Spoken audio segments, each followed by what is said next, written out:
ನಮಸ್ಕಾರ ವೀಕ್ಷಕರೇ, H16 news ಚಾನೆಲ್ಗೆ ಸ್ವಾಗತ. ನಾನು ನಿಮ್ಮ ಕಿರಣ್ ಕುಮಾರ್ ಬಂಡಿವಡ್ಡರ್.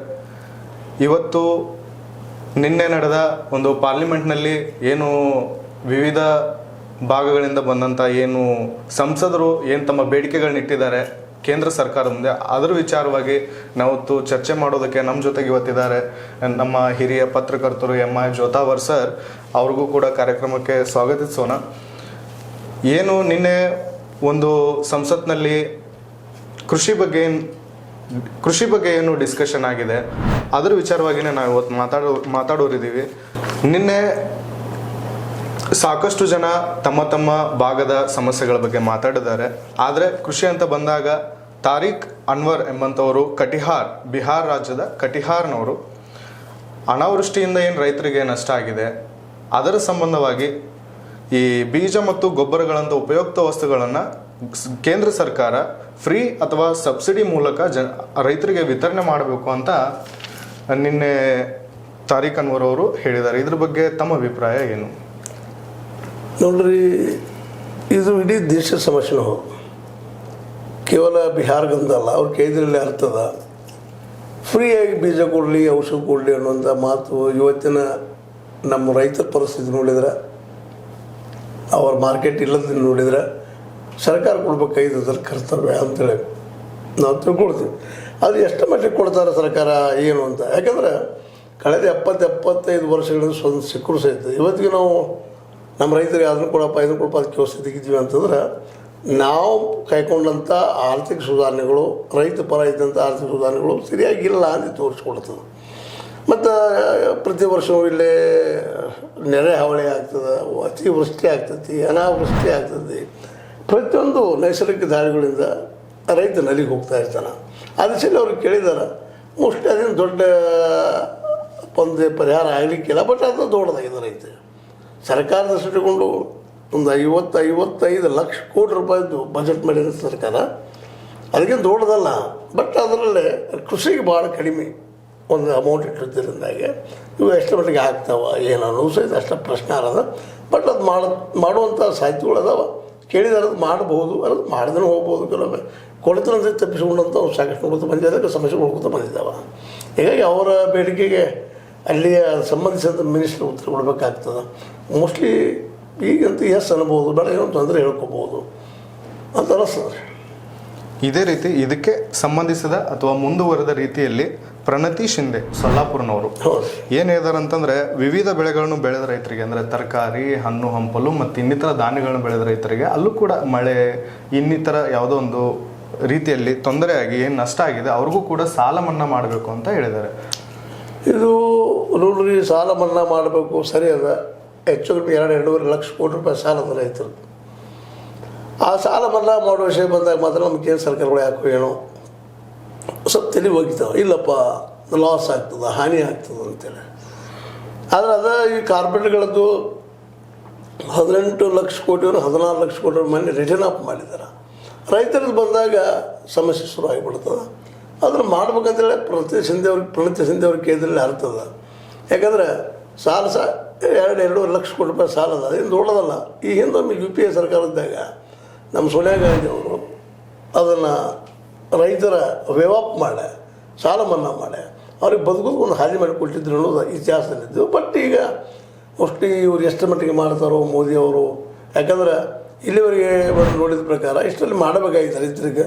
ಯಾಕಂದ್ರೆ ಪ್ರತಿ ವರ್ಷ ರೈತರು ಸಾಲದಿಂದಾಗಿ ಈ ಸೂಸೈಡ್ ಮಾಡ್ಕೊಳ್ಳೋಂತಂದ್ರೆ ಆತ್ಮಹತ್ಯೆ ಮಾಡ್ಕೊಳ್ಳೋ ಘಟನೆ ಸಾಕಷ್ಟು ಮಹಾರಾಷ್ಟ್ರದಲ್ಲಿ ಸಾಕಷ್ಟು ಇದ್ದಾವೆ. ಕಳೆದ 2000 ಹಿಡ್ಕೊಂಡು ಇಲ್ಲಿವರೆಗೆ 25 ವರ್ಷಗಳಲ್ಲಿ ಹೆಚ್ಚು ಕಡಿಮೆ 45-50 ಲಕ್ಷ ರೈತರು ಆತ್ಮಹತ್ಯೆ ಮಾಡ್ಕೊಂಡ್ರು ಅಂತೇಳಿ. ಇದು ಏನಪ್ಪ ಅಂತಂದ್ರೆ ಅಥೆಂಟಿಕೇಟೆಡ್ ಡಾಕ್ಯುಮೆಂಟ್ ಅಲ್ಲ, ಬಟ್ ಯಾಕಂತ ಒಂದು ಸಲ ಅಂದಾಜು ಮೇಲೆ ಆಗ್ಯದಂತ ರೈತರು ವಾದ ಮಾಡ್ತಾಯಿದ್ದಾರೆ. ಅದಕ್ಕೆ ಸಾಲ ಮನ್ನಾ ಮಾಡೋದು ಕೇಳೋದ್ರಲ್ಲಿ ಏನು ತಪ್ಪೇನಿಲ್ಲ. ಆದ್ರೆ ಸಾಲ ಮನ್ನಾ ಆಗಿದ್ರು ಅವ್ರು ತಮ್ಮ ಸ್ವಂತ ಕಾಲದಲ್ಲಿ ಇಲ್ಲಂತ ಏನಾದರೂ ವ್ಯವಸ್ಥೆ ಮಾಡಲಿಕ್ಕೆ ಸಾಧ್ಯ ಇಲ್ಲ ಸರ್ಕಾರ ಕೊಡೋದನ್ನು. ಇದು ಹೊಸದಾಗಿ ಸರ್ಕಾರ ಚಿಂತನೆ ಮಾಡಬೇಕಾಗ್ಯದ. ಮತ್ತು ಸಾಲ ಮನ್ನಾ ಮಾಡೋದ್ರಿಂದ ತಾತ್ಕಾಲಿಕ ಒಂದು ರೆಮಿಡಿ ಆಗ್ತದೆ, ಇಲ್ಲ ಅಂತಲ್ಲ. ಆದರೆ ಅದು ಪರಿಹಾರ ಶಾಶ್ವತ ಅಲ್ಲ. ನಿಮ್ಮ ಪ್ರಕಾರ ಸಾಲ ಮನ್ನಾ ಮಾಡಬೇಕು ಅಂತ ತಾವು ಹೇಳ್ತೀರಿ. ಸಾಲ ಮನ್ನಾ ತುರ್ತು ಅನಿವಾರ್ಯ ಅದ. ಅದು ಸಾಲ ಮನ್ನಾ ಮಾಡೋದು ಕಾರಣ ಏನಪ್ಪ ಅಂತಂದ್ರೆ ಈಗ ಸಾಯ್ತಾ ಇದ್ದಾರೆ, ಸಾಯಿ ಮುಂದೆ ನೀರು ಹಾಕ್ಬೇಕಾಗ್ಯದ. ನಾವು ಮುಂದೆ ಬೇಕಾದ ಭೋಜನ ಮಾಡಿಸ್ತೀವಿ, ಅದನ್ನು ಮಾಡಿಸ್ತೀವಲ್ಲ, ಮತ್ತು ಜೀವಂತಿದ್ದಾಗ ನಾವು ಏನು ಮಾಡ್ಲಿಕ್ಕೆ ಸಾಧ್ಯ ಆಗ್ತದೆ. ಬಟ್ ಇದು ಪರಂಪರೆ ಮುಂದುವರಿಬಾರ್ದು ಅಂತಂದ್ರೆ ಅವರು ಬೆಳೆದ ಬೆಳೆಗೆ ಏನಪ್ಪ ಅಂತಂದ್ರೆ ಕಿಮ್ಮತ್ತು ಬರಬೇಕಾಗ್ತದೆ, ಬೆಲೆ ಬರಬೇಕಾಗ್ತದೆ. ಅವ್ರಿಗೆ ಮಾರ್ಕೆಟ್ ಕೊಟ್ಟಾಗ ಹೊಸ ವ್ಯವಸ್ಥೆ ಬರೋಕ್ಕೆ ಸಾಧ್ಯ ಇಲ್ಲ. ಇಲ್ಲಾಂದ್ರೆ ಇಂಥವು ನಾವು ಪ್ರತಿ ಒಂದು 5 ವರ್ಷಕ್ಕೂ 10 ವರ್ಷಕ್ಕೂ ಸಾಲ ಮನ್ನಾ ಮಾಡುವಂಥ ದುರ್ದ ನಮಗೆ ಬರುವಂಥ ಪ್ರಸಂಗ ಬರ್ತದೆ. ಮತ್ತು ಅದಕ್ಕೆ ರೈತರಿಗೆ ಏನು ಲಾಭ ಇಲ್ಲ ಅದರಿಂದ, ಸಾಲ ಮನ್ನಾ ಆಗೋದ್ರಿಂದ. ಯಾಕಪ್ಪ ಅಂದ್ರೆ ಎಷ್ಟೋ ರೈತರು ಸಾಲ ದೊಡ್ಡ ಪ್ರಮಾಣದಲ್ಲಿಲ್ಲ, ಅವರು ಸಾಲ ಸಣ್ಣ ಇರ್ತಾವೆ. ಒಬ್ಬೊಬ್ಬ ರೈತ 1 ಲಕ್ಷ 2 ಲಕ್ಷ, ಇವತ್ತು ಕಾರ್ಪೊರೇಟ್ಗಳದ್ದು ಕೋಟಿಗಳಲ್ಲಿ ಲಕ್ಷ ಕೋಟಿಗಳಲ್ಲಿರುವಂಥವು, ಸಾವಿರಾರು ಕೋಟಿಗಳಿರುವಂಥ ಅವ್ರು ರಿಟರ್ನ್ ಅಪ್ ಮಾಡಿದ್ದಾರೆ. ಇವ್ರು ಮಾಡಿದ್ರೆ ಏನು ತಪ್ಪಲ್ಲ, ಮಾಡಬೇಕಾಗಿದೆ ಅನಿವಾರ್ಯ. ತಾವೇನು ಬೆಂಬಲ ಬೆಲೆ ಅಂತ ಏನು ಹೇಳಿದ್ರಿ, ಅದಕ್ಕೆ ಸಂಬಂಧವಾಗಿನೇ ರಾಹುಲ್ ಕಸ್ವಾನ್ ಅಂತ ಈ ಚುರು ಅನ್ನೋ ಒಂದು ಪ್ರದೇಶದಿಂದ ರಾಜಸ್ಥಾನ್ ಅವರು, ಇವರು ಕೂಡ ಬೆಂಬಲ ಬೆಲೆ ಬಗ್ಗೆ ಮಾತಾಡಿದ್ರು ನಿನ್ನೆ. ಏನು ಈ ಕೇಂದ್ರ ಸರ್ಕಾರ ನಿಗದಿಪಡಿಸಿರ್ತಕ್ಕಂಥ ಏನು ರೈತರಿಂದ ಖರೀದಿ ಮಾಡಬೇಕು ಅನ್ನೋ ಏನು ಕ್ಯಾಪಿಂಗ್ 25% ಇದೆ, ಅದನ್ನ ಇವರು ಕೇವಲ 18%, ಮತ್ತೆ 2024 ಬಗ್ಗೆ ನಾವು ಮಾತಾಡೋದಾದ್ರೆ ಬರೀ 12% ಇವರು ರೈತರಿಂದ ಖರೀದಿ ಮಾಡ್ತಾರೆ.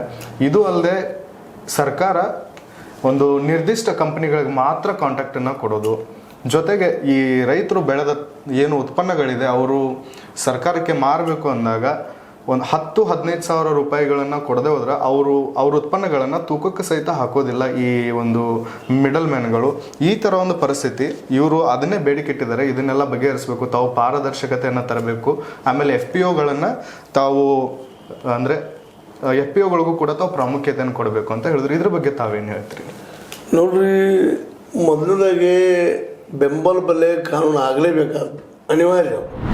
ಯಾಕಂದ್ರೆ ಒಬ್ಬ ರೈತಗೆ ಬೆಳೆದ ಬೆಳೆಗೆ ಬೆಲೆ ಕಟ್ಟುವ ಶಕ್ತಿನ ಹೋಗಿಲ್ಲ. ಯಾರೋ ಕಟ್ತಾರೆ ಬೆಲೆ, ಯಾರೋ ತೊಗೊಳ್ತಾರೆ, ಯಾರೋ ಹೋಗ್ತಾರೆ.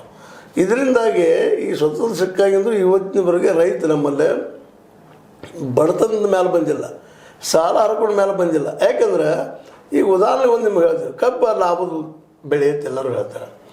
ಲಾಭದ ಬೆಳೆ ಹೌದು, ಆದರೆ ಆ ಲಾಭ ಎಷ್ಟಾಗಿದೆ, ಎಷ್ಟು ಜನ ರೈತರಿಗೆ ಆಗೈತಿ? 2 ಜನ ಈ ಒಂದು ಕಬ್ಬು ಬೆಳೆಯೋ ರೈತರು ಆತ್ಮಹತ್ಯೆ ಮಾಡ್ಕೊಂಡಿಲ್ಲ. ಯಾಕೆ ಮಾಡ್ಕೊಂಡ್ರು ಆತ್ಮಹತ್ಯೆ? ಏನು ಅವ್ರ ಜೀವ ಭಾಳ ಹಗರಿತ್ತು ಅವ್ರಿಗೆ. ಸರಳ ಬಿಡಪ್ಪ, ಹೋಗಲಿ ಮತ್ತೊಂದು ಜನ್ಮದ ಹುಟ್ಟಿ ಬರ್ತಾನೆ ಅಂತದಿತ್ತು. ಏನಿತ್ತು ಅವ್ರಿಗೆ? ಯಾಕೆ ಆತ್ಮಹತ್ಯೆ ಮಾಡ್ಕೊಂಡ್ರು? ಅಲ್ಲಿ ಸಮಸ್ಯೆ ಇದ್ದಾಗ ಆತ್ಮಹತ್ಯೆ ಮಾಡ್ಕೊಳ್ತಾನೆ ಮನುಷ್ಯ. ಅದರಲ್ಲೂ ಸಾಲ ಬಾಧೆ ಭಾಳ ಕೆಟ್ಟಿರ್ತದೆ. ಯಾವುದೋ ಬ್ಯಾಂಕಿನ ಸಾಲ ತೊಗೊಳ್ರಿ, ಎಲ್ಲಿಯೂ ಸಾಲ ತೊಗೊಳ್ರಿ, ಸಾಲಗಾರ ಬಂದ ಇಂಥ ಸಹಜ ಮನುಷ್ಯ ತಂಡ ಹೊಡೆದ ಒಂದು ಅಪಮಾನದ ಸತ್ತಂಥವ್ರು ಎಷ್ಟೋ ಘಟನೆ ಉಳಿತಾವೆ. ಹಾಗಾಗಿ ಇಲ್ಲೇ ನೀವು ಸಾಲ ಮನ್ನಾ ಮಾಡಬೇಕಾಗಿಲ್ಲ, ಅವ್ರು ಬೆಳೆದ ಬೆಳೆಗೆ ಬೆಲೆ ಕೊಡ್ರಿ. ಈಗ ಮಾರ್ಕೆಟ್ಗೆ ಬರ್ತದಪ್ಪ ಬೆಳೆ, ಬಂದ ತಕ್ಷಣ ರೇಟ್ ಡೌನ್ ಆಗಿಬಿಡ್ತದೆ. ಈಗ 2,000 ಇರ್ತದೆ ಒಂದು ಕ್ವಿಂಟಲ್ಗೆ ಗೋಂಜಾಳ ಮಾರ್ಕೆಟ್ದಾಗ. ಆ ಸಡನ್ ಮಾರ್ಕೆಟ್ ಬಂದ ತಕ್ಷಣ 15 euro 1,000 ಆಗಿಬಿಡ್ತದೆ. ಪ್ರತಿ ಕ್ವಿಂಟಲ್ಗೆ 1,000 ಲಾಸ್ ಆದರೆ ಎಷ್ಟು ಲಾಸ್ ಆದ್ರೆ ರೈತ? ಅದು ತುಂಬಿಕೊಳ್ಳೋರು ಯಾರು? ಅದಕ್ಕೆ ಬೆಂಬಲ ಬೆಲೆ ಒಂದು ಕಾನೂನು ಮಾಡಿರಿ. ಅದು ಕಾನೂನು ಮಾಡಿದ್ರೆ ಉಪಯೋಗ ಇಲ್ಲ. ಯಾಕೆಂದ್ರೆ ಕಬ್ಬಿ ಕಾನೂನು ಐತಿ. ಕಬ್ಬ ನೀವು ಹೆಚ್ಚು ಬಂದ 15 ದಿವಸ ದುಡ್ಡು ಕೊಡ್ಬೇಕಂತ ಕಾರ್ಖಾನೆಗಳು ಎಷ್ಟು ಕಾರ್ಖಾನೆ ಕೊಟ್ಟಾವ? ಎಷ್ಟು ಕಾರ್ಖಾನೆಗಳು ಈ ರೈತನ ದುಡ್ಡು ಇಟ್ಕೊಂಡಿಲ್ಲ? ಎಷ್ಟು ಕ್ರಮ ತೊಳಿದಿರಿ? ಅದಕ್ಕೆ ನೀವು ಬಡ್ಡಿ ಹಾಕಿ ಕೊಡ್ಬೇಕಂತ ಹೇಳಿದ್ರಿ, ಎಷ್ಟು ಜನಕ್ಕೆ ಬಡ್ಡಿ ಹಾಕಿ ಕೊಟ್ಟಿದ್ದೀರಿ? ಅದನ್ನು ಶ್ವೇತಪತ್ರ ಹೊರಡಿಸಿದ್ರೆ ಅದನ್ನು ಸರ್ಕಾರ ಇದ್ದಿದ್ದು, ರಾಜ್ಯ ಸರ್ಕಾರ ಇರಲಿ, ಕೇಂದ್ರ ಸರ್ಕಾರ ಇರಲಿ. ನಾ ಹೇಳೋದು ಉದ್ದೇಶ ಅಂತ, ನೀವು ಇಲ್ಲೇ ಬೆಂಬಲ ಬೆಲೆ ಕಾನೂನು ಮಾಡಿರೋ ಉಪಯೋಗ ಇಲ್ಲ, ಅದನ್ನು ಅನುಷ್ಠಾನಕ್ಕೆ ತರಬೇಕಾಗಿದೆ. ಎಲ್ಲರಿಗೆ ಹೇಳಿದಲ್ಲ ನೀವು 20% ಕ್ಯಾಪ್ ಇರ್ತದೆ, ಅಷ್ಟು ತೊಗೊಳ್ಳೋದು, ಅದಕ್ಕೆ ಇನ್ನೂ ಕಡಿಮೆ ತೊಗೊಳ್ಳೋದು. ಹಾಗಾಗಿ ಉಳಿದ ರೈತರು ಏನು ಮಾಡಬೇಕು? ಎಲ್ಲಿ ಹೋಗಿ ಮಾರ್ಬೇಕು ಅವ್ರು? ಈ ಉದಾಹರಣೆ ನಾವು ಒಂದು 10 ಟನ್ ಬೆಳೆದಿಲ್ಲಪ್ಪ, ಒಂದು 10 ಕ್ವಿಂಟಲ್ ಅಕ್ಕಿ ಅಥವಾ ಗೋಧಿ ಬೆಳೆದಿದ್ದೀನಿ, ಅದ್ರಾಗ ನಂದು 1 ಚೀಲ ತೊಗೊಂಡು ಉಳಿದು ಬಿಟ್ಟರೆ ನಾ ಎಲ್ಲಿ ಮಾರ್ಕೊಳ್ಳಿ? ಅವ್ರು ತೊಗೊಂಡೋಗಿ ಎಲ್ಲಿ ಮಾರ್ಕೋ ಪ್ಯಾಟಾಗ ಹೋದ್ರೆ ಆ ರೇಟ್ ಕೊಡೋದಿಲ್ಲ ಅವರು. ನೀವೇನು ಬೆಂಬಲ ಬೆಲೆ ಘೋಷಣೆ ಮಾಡಿರ್ತೀರಲ್ಲ, ಈ ಉದಾಹರಣೆ ಬೆಂಬಲ ಬೆಲೆ 4,000 ರೂಪಾಯಿಪ್ಪ ಒಂದು ಕ್ವಿಂಟಲ್ಗೆ ಅಂತ ಘೋಷಣೆ ಮಾಡಿರ್ತೀರಿ ಕೇಂದ್ರ ಸರ್ಕಾರ. ಅವ್ರು 4,000 ತೊಗೊಳ್ಳೋದೇ ಇಲ್ಲ, 2,000 ಕೇಳ್ತಾರೆ. ಎಷ್ಟು ಲಾಸ್ ಆಯಿತು? ಕೊಡೋದಿಲ್ಲ ಅಂತಂದ್ರೆ ಮನೆಗೆ ಹೊತ್ತು ನಾವು ಬರೋ ಹೋದ್ರಲ್ಲ ಕಾಳುಗಳನ್ನ ಮನ್ಯಾಗ ಏನು ಹೇಳ್ತೀರಿ ನೀವು? ಹೋದ್ರೆ ಸಂಗ್ರಹ ಮಾಡಿ ಏನಿಲ್ಲ ಹೋದ್ರೆ. ಇಲ್ಲಿ ಬೇಸಿಕ್ ಡ್ರಾಬ್ಯಾಕ್ ಅದೇ ಇದು ಅಗ್ರಿಕಲ್ಚರ್ದು. ಹೀಗಾಗಿ ರೈತ ಲಾಸ್ನಲ್ಲಿ ಇರ್ತಾನೆ, ಅವ್ನಿಗೆ ಲಾಭನೂ ಪ್ರಶ್ನೆ ಬರೋದಿಲ್ಲ, ಲಾಸ್ ಆಗದ ನಾವು ಅದಕ್ಕೆ ಆತ್ಮಹತ್ಯೆ ಮಾಡ್ಕೊಳ್ತಾನೆ. ಅದಕ್ಕೆ ಬರೀ ಬೆಂಬಲ ಬೆಲೆ ಘೋಷಣೆ ಮಾಡೋದಷ್ಟೇ ಅಲ್ಲ, ಕಾನೂನು ಮಾಡಿರಿ. ಕಾನೂನು ಅದನ್ನು ಏನು ಮಾಡ್ರಪ್ಪ ಅಂತಂದ್ರೆ ಅದಕ್ಕೆ ಅನುಷ್ಠಾನಗೊಳಿಸ್ರಿ. ತಪ್ಪು ಮಾಡಿದಪ್ಪ ತಗೊಳ್ಳಿಲ್ಲ ಗಾಳ 4,000 ಯಾವ ವ್ಯಾಪಾರಿ ಶಿಕ್ಷೆ ಕೊಡಿಸ್ರಿ ಅವ್ನು ಶಿಕ್ಷೆ ಆಗಬೇಕು. ಪಾಪ ಬೆಳೆದಿರ್ತಾನೆ 6 ತಿಂಗಳಲ್ಲಿ 7 ತಿಂಗಳಿಗೆ ಬಂದು ಬೆಳೆ ಕಬ್ಬು ಬಂದು 1 ವರ್ಷದಲ್ಲಿ ಬೆಳೆದಿರ್ತಾನೆ, ಬೆಳೆದಲ್ಲಿ ತಂದಿರ್ತಾನೆ. ಮತ್ತು ಅವನು ಏಕಾಏಕಿ ಮೋಸ ಮಾಡಿದ್ರೆ ಅದು ಅಪರಾಧ ಅಲ್ಲೇನದು. ಅದಕ್ಕೆ ಕಾನೂನು ಇನ್ನೂ ರಿಕ್ ಆಗ್ಬೇಕು. ರಿಕ್ ಅಂದ್ರೆ ಇದು ಬೆಳೆದ ಬೆಳೆಗೆ ಒಂದು ಫಿಕ್ಸ್ ಏನು ಮಾಡ್ತೀರಿ ಅದರ ರೀತಿ ತೊಗೋಬೇಕವ. ಯಾರೂ ಇದ್ರು ಸರ್ಕಾರ ತೊಗೊಳ್ಳಿ ಬೆಳೆ ಸರ್ಕಾರದಲ್ಲಿ ಮಾರುತ್ತಾ ಅನ್ನೋದು ಗೋಡಾನು ಮಾಡ್ಕೊಳ್ಳಿ. ಅದನ್ನು ನಾವು ಹೇಳೋದು ಇಷ್ಟೇ, ಸಂಗ್ರಹ ಮಾಡೋದಲ್ಲೇ ಪ್ರಕ್ಯೂರ್ಮೆಂಟ್ ಅಂತ ಕರಿತೀವಿ ನಾವು. ಅದು ನಮ್ಮಲ್ಲಿ ಭಾಳ ಕಡಿಮೆ ಅದ. ಸರ್ಕಾರದ ಗೋಡಾನುಗಳು ಭಾಳ ಕಡಿಮೆ ಇದಾವೆ, ಪ್ರೈವೇಟ್ದವರು ಇಟ್ಕೊಳ್ಳೋದಿಲ್ಲ. ಮತ್ತು ರೈತಗೆ ತನ್ನ ಮನೆಗಳಿಗೆ ಇಟ್ಕೊಳ್ಳೋಕೆ ಜಾಗ ಇಲ್ಲ ಅಂದಾಗ ಅವಂಗ ಬಯಸಿದಂಥ ಅವ್ನು ಖರ್ಚು ಮಾಡಿದ ಸಹಿತ ಬರೋದಿಲ್ಲ. ಅದಕ್ಕೆ MS ಸ್ವಾಮಿನಾಥನ್ C2 + 50% ಅಂತ ಹೇಳ್ತಾರೆ ಅವರು. ಅಲ್ಲೇ C2 ಪ್ಲಸ್ ಅಂತಂದ್ರೆ C2 ಅಂದರೆ ಬೆಳೆದು ಭೂಮಿ ಬೆಲೆ, ಆ ದುಡಿದ ಟೈಮ, ಆಳ ಹೋಳ ಪಗಾರ ಎಲ್ಲ ಕೂಡ ಖರ್ಚಾಗಿದ್ದಾರೆ. ಅದ್ರ ಮೇಲೆ ಅಂದ್ರೆ ಅರ್ಧ ಹೆಚ್ಚು ಲಾಭ. ಈಗ ₹1 ನೀವು ಖರ್ಚು ಮಾಡಿದ್ರಿ, 150 ರೇಟ್ ಫಿಕ್ಸ್ ಮಾಡಿರಿ. ಇದನ್ನು ಸ್ವತಃ ಮೋದಿಯವರು ಅಧಿಕಾರದಾಗಿದ್ದಾಗ, ಇಲ್ಲಿ ಮುಖ್ಯಮಂತ್ರಿ ಇದ್ದಾಗ ಹಿಂದಿನ ಮನಮೋಹನ್ ಸಿಂಗ್ ಪತ್ರ ಬರೆದಿದ್ರು ಅವರು, ಇಲ್ಲ ನೀವು ಇದನ್ನು ಮಾಡಿರಿ MS ಸ್ವಾಮಿನಾಥನ್ ಆಯೋಗ ನೀವು ಅನುಷ್ಠಾನಗೊಳಿಸ್ರಂತೆ. ತಾವು ಬಂದ ಮಂದಿ ಇಲ್ಲಿವರೆಗೆ ಅನುಷ್ಠಾನಗೊಳಿಸಲಿಲ್ಲ ಅದನ್ನು. ಅದರಿಂದ ದಲಾಲಿಗಳಿಗೆ ಲಾಸ್ ಅದ, ಅವ್ರು ತಮ್ಮ ಲಾಭಕ್ಕಾಗಿ ಅದು ಮಾಡಿಕೊಡ್ತಾ ಇಲ್ಲ. ಹೀಗಾಗಿ ಇವತ್ತು ರೈತ ಒದ್ದಾಡುತ್ತ ಪ್ರಸಂಗ ಬಂದು ನಿಂತದೆ. ಅದಕ್ಕೆ ಏನಾದರೂ ಬೆಂಬಲ ಬರೀ ಘೋಷಣೆ ಮಾಡಿ ಉಪಯೋಗ ಇಲ್ಲ, ಅದು ಅನುಷ್ಠಾನಗೊಳಿಸ್ಬೇಕು.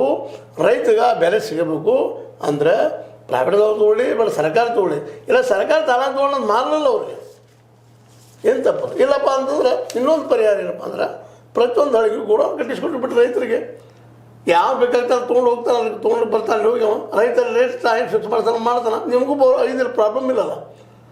ಆ ಗೋಡೌನ್ ಕಟ್ಸಿದಾಗ ಮಿನಿಮಮ್ ಚಾರ್ಜ್ ತೊಗೊಂಡು ನೀವು ಸಾಲ ಕೊಟ್ಟಿರ್ತಾರಲ್ಲ ಬ್ಯಾಂಕ್ನಿಂದ, ಅದು ಮುಡ್ಸ್ಕೊತ ಹೋಗ್ರಿ. ಅಲ್ಲಿ ಉದ್ಯೋಗ ಸೃಷ್ಟಿ ಆಗ್ತೈತಿ, ಆ ಕಾಲಕ್ಕೆ ರಕ್ಷಣೆ ಮಾಡೋಂಗೂ ಒಂದು ಉದ್ಯೋಗ ಆಗ್ತೈತಿ, ತಂದಿಡೋಂಗೂ ಹಗರ ಆಗ್ತೈತಿ. ಅವ ಒಂದು ನೋಡು ರೈತ ಒಂದು ಹಳ್ಳಿನ ತೊಗೊಂಡು ತಾಲೂಕಿಗೆ ಬಂದು ಇಟ್ಟು APMC ಇಟ್ಟಾಗ ಅಲ್ಲಿ ಕಾಳು ತುಳಿದಾಗ್ತಾವ, ಇರುಗಳು ಕಡಿತಾವ, ಮತ್ತೇನೋ ಆಗ್ತಾವ ಅಂದಾಗ ರೈತ ಅಷ್ಟು ಲಾಸ್ ಮಾಡೋಕ್ಕಿಂತೂ ಅವ್ರ ಹಳ್ಳಿಯೊಳಗೆ ಗೋಡೌನ್ ಕಟ್ಟಿಸ್ರೆ ಅವ್ರು ರಕ್ಷಣೆ ಮಾಡ್ಕೊತಾರೆ. ಯಾರಿಗೆ ಅನ್ನ ಬೇಕು ಹೋಗಿ ಖರೀದಿ ಮಾಡ್ತಾರೆ. ನನಗಿನ ಮಿಲ್ ಮೇಲೆ ಬರೋದಿಲ್ಲಲ್ಲ, ರೈತ ಅಲ್ಲಿಕೊಂಡ್ರಲ್ಲಿ ತಂತ ಮಾರ್ಕೊಳ್ಳಿ, ಅಲ್ಲಿ ತನಗೆ ಬೇಕಾದವ್ರು ನೇಮಿಸ್ಕೊಳ್ಳಿ, ಮತ್ತು ಅಲ್ಲಿ ಉದ್ಯೋಗ ಸೃಷ್ಟಿ ಆಗ್ತೈತಿ. ಈ ದಿಶೆಯಲ್ಲಿ ಮಾಡೋದು ಭಾಳ ಯೋಗ್ಯ ಅಂತ ಬೆಂಬಲ ಬೆಲೆ ಭಾಳ ಕೇಳಿದ್ವಿ ಮಾಡಿದ್ವಿ. ಈಗ ಹಿಂದೆ 1 ವರ್ಷನ ಕುಳಿತರು ಹೋರಾಟ ಮಾಡಿದರು ರೈತರು ದಿಲ್ಲಿಯಲ್ಲಿ. ಏನು ಸಿಕ್ತು ಪರಿಹಾರ? ಇವತ್ತಿಗೂ 3 ಕಾರ್ಯಕ್ರಮ ಅದಾವೆ. ಇವತ್ತು ಅವ್ರನ್ನ ಸುಮ್ಮ ಬಾಜು ಇಟ್ಟಿದ್ದಾರೆ ಅಷ್ಟೇ ತೆಗೆದ. ಸಪೋಸ್ ನಾಳೆ 400 ಪಾರ್ 4,000 ಆಡಿದ್ವಿ ಇವರು, ಇದು 400 ಆಡಿದ್ರು ಅಂದರೆ MP ಕೊಡ್ತಾ ಹಾಗಾದ್ರೆ ಕಾನೂನು ಮಾಡಿಬಿಡ್ತಾರೆ ಅವ್ರು ಏನು ಹೇಳ್ತಾರೆ ಕೊಟ್ಟು ಹೋಗಿಬಿಡ್ಬೇಕು ನಿಮ್ಮ ಕಾಳುಗಳನ್ನು, ನಿಮ್ಮ ಭೂಮಿಗಳನ್ನು ಆ ಕಾರ್ಪೊರೇಟ್ಗಳಿಗೆ ಮತ್ತೆ ಹೋಗಿಬೇಕು. ಅವ್ರು ಬಂದು ಖರೀದಿ ಮಾಡ್ತಾರೆ, ಬೆಲೆ ಕಟ್ತಾರೆ. ಅವ್ರು ಏನು ಬೆಲೆ ಕಟ್ತಾರೆ ಅದ ಹಾಗೂ ರೈತರಿಗೆ ಏನೂ ಇಲ್ಲ. ಮುಂದೆ ಅಷ್ಟೇ ಅಲ್ಲ, ಆ ಭೂಮಿ ಯಾರು ಇದು ಮಾಡಿರ್ತಾರೆ ಉಳ್ತಿರ್ತಾರೆ, ಬೆಳಿಗ್ಗೆ ದುಡ್ಡು ಹಾಕ್ತಿರ್ತಾರೆ, ಅವ್ರು ನಾಳೆ ಲಾಸ್ ಆದ್ರೆ ಬಿಟ್ಟು ಹೋದ್ರಪ್ಪ ಅಂದ್ರೆ ಆ ಭೂಮಿ ನಮ್ಮ ಅಡುಗೆ ಇರ್ತಾವಲ್ಲೇ, ನಾಳೆ ಬ್ಯಾಂಕರ್ಸ್ ಬಂದು ನಮ್ಮ ಭೂಮಿಗಳು ಮಾರಾಟ ಮಾಡುವಂಥ ಪ್ರಸಂಗ ಬರುವಂಥ ಸಾಧ್ಯತೆಗಳಿದಾವೆ. ಹೀಗಾಗಿ ಅದೆಲ್ಲದಕ್ಕಿಂತಲೂ ಬೆಸ್ಟಪ್ಪ ಅಂದರೆ ಪ್ರತಿ ಹಳ್ಳಿಗೂ ಗೋಡೌನ್ ಅಥವಾ ಕಡೆಗೆ ಹೋಬಳಿಗೆ 4-5 ಹಳ್ಳಿ ಕೂಡ್ಕೊಂಡು ಒಂದು ಹೋಬಳಿ ಅಂತಾರೆ, ಅಂತೆಲ್ಲಾದರೂ ಗೋಡೌನ್ ಮಾಡಿಕೊಟ್ರೆ ಇದು ಸಮಸ್ಯೆ ಪರಿಹಾರ ಆಗೋದಿಲ್ಲ. ಅಂದರೆ ಹಿಂಗೆ ನಾವು ಸ್ಟ್ರೈಕ್ ಮಾಡೋದು ಅವ್ರು ಇಲ್ಲ ಅನ್ನೋದು ಇಲ್ಲಿವರೆಗೆ 70-80 ವರ್ಷ ಬರೀ ಇದನ್ನ ಮಾಡಿದ್ವಿ, ಇನ್ನು ಮುಂದೆ ಇದನ್ನ ಮಾಡ್ತೀವಿ. ಇದನ್ನೇ ಪರಿಹಾರ ಇಲ್ಲ. ತಮ್ಮ ಮಾತುಗಳನ್ನ ಕೇಳಿದೆ. ಈಗ ಮುಂದೆ ಒಂದು ಕಡಿಯಂ ಕಾವ್ಯ ಅನ್ನೋರು ವಾರಂಗಲ್ ತೆಲಂಗಾಣದಿಂದ ಒಂದು ಈ ರೈತರು ಏನು ತಮ್ಮ ಹೊಲಗಳಲ್ಲಿ ಏನು ಒಂದು ಕೆಮಿಕಲ್ ಯೂಸ್ ಮಾಡ್ತಿದ್ದಾರೆ ಪ್ಯಾರಾಕ್ವಾಟ್ ಡೈಕ್ಲೋರೈಡ್ ಅಂತ, ಇದು 70 ದೇಶಗಳಿಗಿಂತನೂ ಹೆಚ್ಚಾಗಿ ದೇಶಗಳಲ್ಲಿ ಇದು ಬ್ಯಾನ್ ಆಗಿದ್ದು, ನಮ್ಮ ದೇಶದಲ್ಲಿ ಮಾತ್ರ ಪ್ರಚಲಿತದಲ್ಲಿರೋದು ಒಂದು ಗಂಭೀರ ಸಮಸ್ಯೆ. ಇದು ಕೇವಲ ಉಸಿರಾಟ ಅಂದರೆ ಸ್ಕಿನ್ ಮೂಲಕ ಕೂಡ ಇದು ಮನುಷ್ಯನಿಗೆ ಒಂದ್ಸತಿ ಏನಾದರೂ ಎಫೆಕ್ಟ್ ಆದರೆ ಇದು ಸಾವಿಗೂ ಕೂಡ ಕಾರಣವಾಗುವಂಥ ಒಂದು ಡೇಂಜರಸ್ ಕೆಮಿಕಲ್. ಈ ರೀತಿ ಕೆಮಿಕಲ್ಗಳನ್ನು ರೈತರು ತಮ್ಮ ಬೆಳೆಗಳಲ್ಲಿ ಅತಿ ಮುಖ್ಯವಾಗಿ ಈ ಆಹಾರ ಉತ್ಪನ್ನಗಳಲ್ಲಿ ಬಳಸ್ತಾ ಇರೋದು ಒಂದು ಕೇಂದ್ರ ಸರ್ಕಾರಕ್ಕೆ ಕೇಂದ್ರ ಸರ್ಕಾರ ಗಮನಕ್ಕೆ ತರಲೇಬೇಕಾದಂಥ ಒಂದು ಸಮಸ್ಯೆ. ಅದನ್ನು ಕಡಿಯಂ ಕಾವ್ಯ ಅವರು ಮಾಡಿದ್ದಾರೆ. ಇದ್ರ ಬಗ್ಗೆ ತಾವೇನು ಹೇಳ್ತೀರಿ? ನೋಡ್ರಿ, ಇದು ಸರ್ಕಾರ ಗೊತ್ತಿಲ್ಲ ಅಂತಲ್ಲ, ವಿಷಕಾರಿ ವಸ್ತುಗಳು ಏನು, ಯಾವ ದೇಶ ಯಾವ್ದು ಬ್ಯಾನ್ ಆಗಿದೆ ಏನಾಗಿದೆ ಎಲ್ಲ ಗೊತ್ತಿಲ್ಲ ಅಂತಲ್ಲ, ಅಲ್ಲಿ ತಜ್ಞರನ್ನ ಇದಕ್ಕೆ ಶಿಫಾರಸು ಮಾಡಿರ್ತಾರೆ. ಅಗ್ರಿಕಲ್ಚರ್ ತಜ್ಞರೇ ಶಿಫಾರಸು ಮಾಡಿದ್ದಾರೆ. ಇದರ ಅರ್ಥ ಇಷ್ಟ, ಇಲ್ಲಿಯ ಕಂಪನಿಗಳು, ಇಲ್ಲಿಯ ಸರ್ಕಾರ, ಅಲ್ಲಿಯ ಸರ್ಕಾರದ ಏನಿವೆ ಈ ಒಂದು ವಿಷಕಾರಿ ವಸ್ತುಗಳ ಔಷಧ ತಯಾರು ಮಾಡ್ತಾರೆ, ಅವ್ರ ಜೊತೆ ಅಂಡರ್ಸ್ಟ್ಯಾಂಡಿಂಗ್ ಇರೋದ್ರಿಂದಾಗಿ ಸರ್ಕಾರ 10 ಲಕ್ಷ ಕೊಡದೆ ಹೋಗಿದ್ದರಿಂದ ಕೊಟ್ಟರು ಸಹಿತ ಅದನ್ನು ತಂದು ನಮ್ಮಲ್ಲಿ ಮಾರ್ತಾರಪ್ಪ ಅಂದ್ರೆ ಇದರ ಅರ್ಥ ಏನಂದರೆ ನಮ್ಮಲ್ಲಿ ಜೀವಗಳ ಬಗ್ಗೆ ಅವ್ರ ಬೆಲೆ ಇಲ್ಲ ಅನ್ನೋದು ತೋರಿಸ್ಕೊಡುವಂಥ ವಿಷಯ ಅದ. ಅದನ್ನು ಸರ್ಕಾರಿ ಬರೀ ಕೇಳಿದ್ರೆ ಸಾಕು ಅದನ್ನು ತೆಗೆದು ಹಾಕಬೇಕಾಗಿ, ಇನ್ನೂ ತೆಗೆದು ಹಾಕಬೇಕಾಯ್ತು ಕೇಳ್ತಾರೆ ಅವರು MP ಅಂತಂದ್ರೆ ನಮ್ಮ ಚರ್ಮ ಎಷ್ಟು ದಿಪ್ಪಿರಬೇಕು ನಾವು ಸರ್ಕಾರದಿಂದ. ಯಾಕಂದ್ರೆ ಒಂದು ದೇಶದಲ್ಲಿ ಬೇಡ ಅಂಥ ವಸ್ತುವನ್ನು ನಮ್ಮಲ್ಲಿ ತಂದು ಅವ್ರು ಮಾರ್ತಾರೆ, ನಮ್ಮ ಕಂಪ್ನಿ ತಂದು ಹಾಕ್ತಾರಪ್ಪ, ಅದನ್ನು ಈಗ ತೆಗೀರಿ ಅಂತ ಸಂಸದರು ಹೇಳುವಂಥ ಪ್ರಸಂಗ ಬಂದಾಗ ಇಲ್ಲಿವರೆ ಸರ್ಕಾರ ಏನು ಮಾಡ್ತಿತ್ತು, ಸಂಬಂಧಿಸಿದ ಅಧಿಕಾರಿಗಳು ಏನು ಮಾಡ್ತಾಯಿದ್ರು. ಯಾಕಂದ್ರೆ ಅದಕ್ಕೆ ಯಾವುದಕ್ಕೂ ಅದ್ರ ಒಂದು ಶಿಫಾರಸು ಹಾಕಬೇಕಾಗ್ತದೆ, ಸರ್ಕಾರ ಒಪ್ಪಿಕೊಂಡು ಮಾಡಬೇಕಾಗ್ತದೆ. ಅಲ್ಲಿ ಒಂದು ತನ್ನದಂಥ ತಜ್ಞರ ಟೀಮ್ ಇರ್ತದೆ, ಅವ್ರು ಏನು ಮಾಡ್ತಾಯಿದ್ರು ಮಲಗಿದ್ರು ನಾವು ಇಲ್ಲಿವರೆಗೆ ಅನ್ನೋ ಪ್ರಶ್ನೆ ಹೊಡ್ತದೆ. ಸಂಸದರು ಕೇಳಿದಾರೆ, ಭಾಳ ಸರಿ ಅದ ಇಲ್ಲಂತಲ್ಲ, ಆದರೆ ಇಂಥದನ್ನು ಒಳಗೆ ಮೊದಲು ಬರ್ತಾಯಿತ್ತು, ಬರ್ಕೊಟ್ಟಾರೆ. ಅದು ಸಮಸ್ಯೆ ಅನ್ನೋದು ಅವ್ರಿಗೆ ಶಿಕ್ಷೆ ಕೊಡಿಸುವಂಥ ಕೆಲಸ ಆಗಬೇಕಾಗಿದೆ.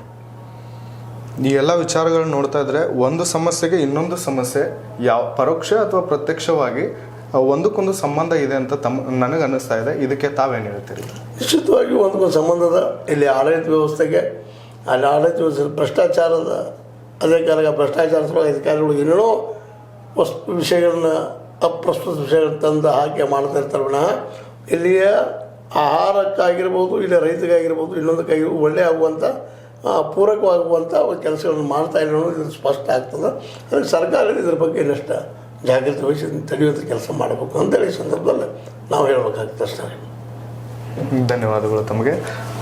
ಇಲ್ಲಿವರೆಗೂ ಕಾರ್ಯಕ್ರಮವನ್ನು ನಮ್ಮ ಜೊತೆಗೆ ಹಂಚಿಕೊಂಡಂಥ ಜ್ಯೋತಾವರ್ ಸರ್ಗೆ ಧನ್ಯವಾದಗಳು.